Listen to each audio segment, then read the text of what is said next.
900 de plus en un mois. Désormais, le chômage augmente non-stop depuis 1 an et 4 mois. Les plus jeunes n'ont pas été épargnés, avec une hausse le mois dernier de 0,7%. C'est pire pour les seniors.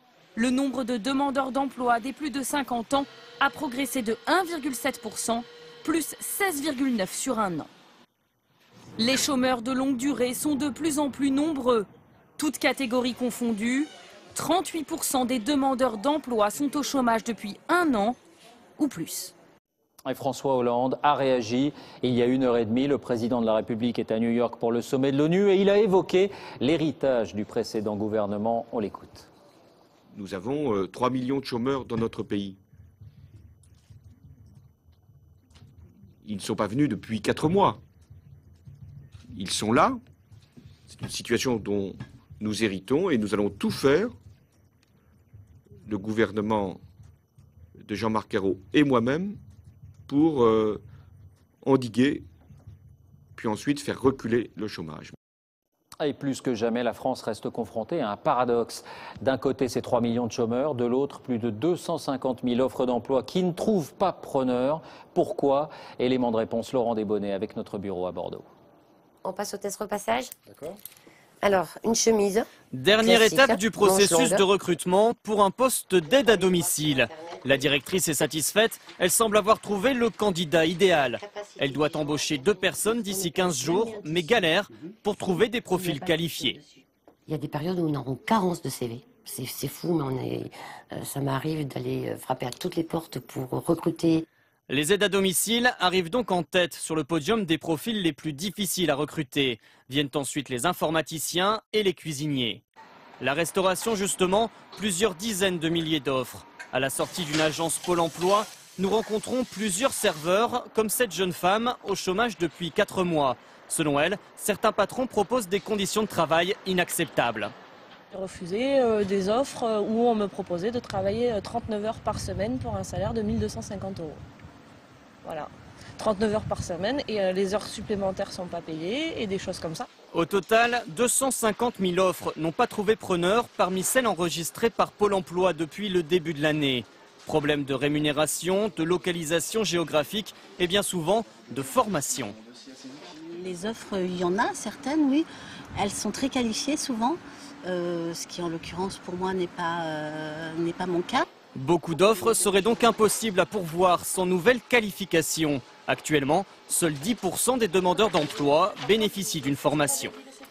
Et voici une expérience qui marche pour inciter au retour à l'emploi, l'activité réduite. Autrement dit, maintenir le chômeur dans le monde du travail, même s'il ne s'agit que d'un petit boulot à temps partiel. Reportage Yves Ginca, Christophe Vignal. Marie Dubrac est au chômage. En attendant de retrouver un emploi à temps plein, cette juriste anime des formations en droit, un travail à temps partiel.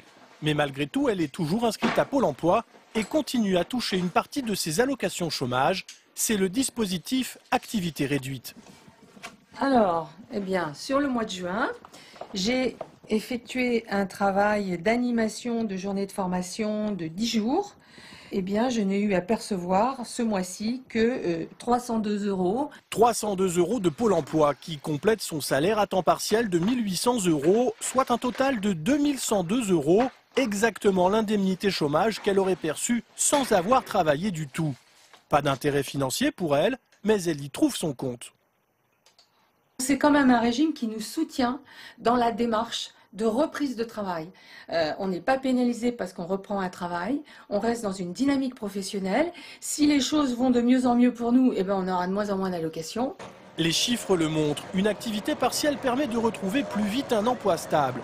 43% de ceux qui travaillent partiellement finissent par signer un CDI, contre 39% des chômeurs sans aucune activité. Alban Carter, 24 ans, lui aussi au chômage, a choisi de prendre un job de coursier à mi-temps pour montrer sa motivation. Quand j'ai commencé avec un temps partiel, c'est tout de suite montrer que derrière peut y avoir quelque chose d'autre. Moi je me donne à fond, je fais tout ce que je peux pour rendre service à nos boutiques, à tous mes clients, etc. Et voilà, et après envisager un CDI, un temps complet. Et c'est ce qui s'est passé à ce jour. Aujourd'hui j'ai mon CDI et c'est ce qui me va. Une attitude très appréciée par son patron bijoutier. Quelqu'un qui a même pris un emploi précaire pour garder le contact avec l'entreprise. Pour nous, c'est une preuve comme quoi il est prêt à aller de l'avant. Et nous sommes prêts à lui donner sa chance. Pour bénéficier de l'activité réduite, il faut travailler moins de 110 heures par mois. C'est le cas d'1 100 000 chômeurs aujourd'hui. Toujours à propos d'emploi, on en vient à ces déclarations d'Arnaud Montebourg. Le ministre du redressement productif lance un appel au patriotisme économique et il va plus loin.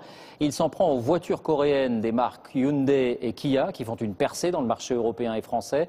Il demande aux consommateurs français de bien réfléchir avant d'acheter ces véhicules parce que, dit-il, la marque serait trop dure avec ses ouvriers, avec le social.